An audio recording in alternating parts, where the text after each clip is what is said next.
Assalamualaikum warahmatullahi wabarakatuh. Halo teman-teman semuanya, perkenalkan nama saya Firanjani dan teman saya. Saya Nadia Zepta Ramadhani. Jadi kita dari kelas 11.1 ingin menjelaskan sedikit materi bab 5 mengenai keberagaman Indonesia dalam pertunjukan drama. Langsung aja kita masuk ke dalam materinya. Yang pertama ada perbedaan drama, puisi, dan prosa. Nah, kalau prosa ini tuh ditulis dalam kalimat dan paragraf.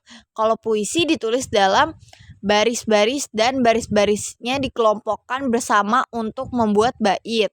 Selanjutnya ada drama. Drama adalah sesuatu yang ditulis untuk dipentaskan sebagai sandiwara. Materi selanjutnya yaitu cara mengubah cerpen menjadi drama. Tahukah kalian kalau cerpen dapat diubah menjadi drama? Ada 5 tahapan jika kalian ingin mengubah cerpen menjadi drama. Yang pertama, kita harus menghayati tema cerpen. Tema merupakan ide pokok yang mendasari penarasian sebuah cerita. Berangkat dari tema, dapat diketahui ide pokok sebuah cerita. Yang kedua, kita harus membagi cerpen menjadi beberapa bagian penting dan kemudian diubah menjadi babak. Cerpen biasanya terdiri atas beberapa bagian. Bagian-bagian tersebut tentu memuat beberapa peristiwa penting yang melandasi cerita. Bab-bab yang tergolong penting itu selanjutnya diubah menjadi beberapa babak untuk memaparkan peristiwa-peristiwa tertentu. Yang ketiga, kita harus menyusun dialog berdasarkan konflik yang terjadi antar tokoh. Tokoh-tokoh yang terdapat dalam cerpen biasanya dirangkai oleh suatu peristiwa yang di dalamnya memiliki konflik-konflik. Konflik-konflik yang terjadi antar tokoh tersebut diubah menjadi dialog. Yang keempat, kita mengubah cara penulisannya. Paragraf-paragraf dalam cerpen diubah ke dalam bentuk percakapan atau dialog pada drama. Pernyataan kalimat langsung dalam cerpen diubah menjadi dialog dengan menggunakan tanda titik 2. Kemudian diikuti dialognya. Keterangan yang bersifat informasi dan naratif atau menjabarkan dalam cerpen dibuat menjadi keterangan pernyataan pelaku dalam naskah drama. Keterangan tersebut ditulis di luar dialog dengan ciri-ciri tanda kurung. Kelima, kita membuat deskripsi atau keterangan. Untuk menjelaskan keterangan, contohnya latar, dan mendeskripsikan akting dari pemeran. Nah, selanjutnya ada unsur-unsur. Nah, unsur-unsur ini ada 2 ya guys. Yang pertama unsur-unsur naskah drama dan yang kedua unsur-unsur pertunjukan drama. Kita ke yang pertama dulu, unsur-unsur naskah drama. Jadi di unsur-unsur naskah drama ini ada tema. Nah, tema ini gagasan atau ide pokok yang melandasi lakon atau cerita drama. Yang kedua ada latar atau setting. Ini tuh penempatan ruang, waktu, dan suasana cerita. Latar ini untuk menghidupkan suasana, menguatkan karakter tokoh, dan menjadikan pentas drama makin menarik. Yang ketiga ada tokoh atau penokohan. Ini tuh perwatakan ya guys. Jadi itu pemeran karakter dalam cerita yang menyampaikan ide atau gagasan kepada pembaca atau penonton. Yang keempat ada alur, plot, jalan atau jalinan cerita.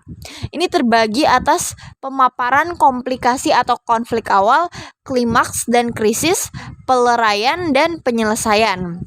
Nah, yang kelima ada amanat. Amanat itu pesan yang disampaikan secara implisit yang harus ditafsirkan oleh pembaca atau penonton drama.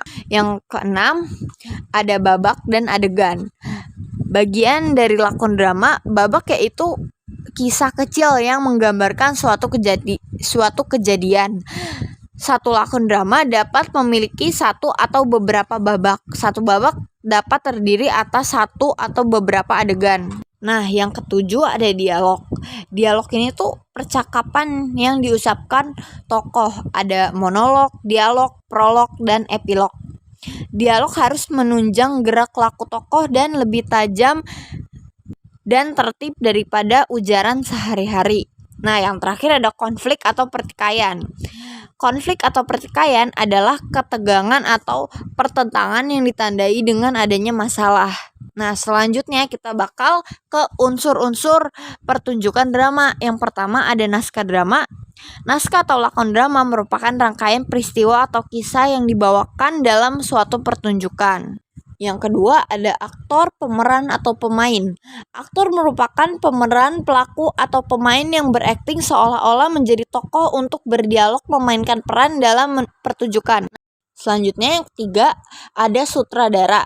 Sutradara merupakan koordinator pementasan yang bertanggung jawab paling besar dalam pertunjukan drama. Tugas sutradara mengerahkan seluruh unsur dan personel yang terlibat proses untuk menampilkan yang terbaik. Nah, yang keempat ada tim penata artistik. Penata artistik bertanggung jawab terhadap pencapaian artistik visual dan suasana di atas panggung. Penata artistik biasanya terdiri atas beberapa personel yang bertugas sebagai satu penata panggung dan properti. Yang kedua ada penata cahaya dan lampu serta latar animasi dan multimedia. Yang ketiga penata suara dan musik. Yang keempat penata rias rambut dan kostum. Nah, selanjutnya ada penonton. Penonton merupakan saksi pementasan dan berperan sangat penting dalam pertunjukan drama. Suatu pementasan tidak akan terjadi dengan sempurna jika tidak disaksikan penonton. Materi selanjutnya yaitu tentang penyiapan drama atau pementasan. Sebelum melakukan pementasan drama, harus dilakukan persiapan agar pementasan dapat berjalan dengan baik dan lancar. Hal yang harus dipersiapkan adalah pertama, kita harus mempersiapkan dan menginterpretasi naskah. Naskah harus dibaca dengan sesama dan dianalisis untuk memahami maksud dari keseluruhan cerita. Yang kedua itu mempersiapkan pemain. Tokoh yang akan bermain di pementasan harus melakukan persiapan agar mendukung jalan cerita. Tokoh atau pemain harus memahami betul karakter dari tokoh yang akan diperankannya. Yang ketiga itu pelatihan pementasan, berarti seperti pementasan yang akan dipersembahkan ke penonton. Yang terakhir itu gladi bersih. Latihan gladi bersih merupakan tahap akhir sebelum pementasan dilakukan. Semua pelaku pementasan terlibat dalam gladi bersih. Selanjutnya ada mempromosikan pertunjukan drama. Pertunjukan drama membutuhkan kehadiran penonton. Beragam cara untuk mempromosikan drama dan mendatangkan penonton. Biasanya hal ini menjadi tugas tim publikasi. Namun, semua personel yang terlibat memiliki tanggung jawab untuk mempublikasikan pertunjukan drama dengan menggunakan berbagai cara. Nah, cara yang pertama ada memanfaatkan kekuatan media sosial. Yang kedua ada jalin kerjasama dengan influencer. Yang ketiga ada buat website dan blog. Yang keempat ada libatkan media lokal.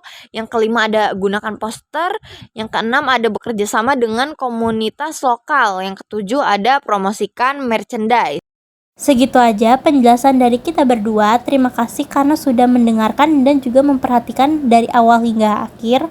Maaf jika ada salah-salah kata. Terima kasih.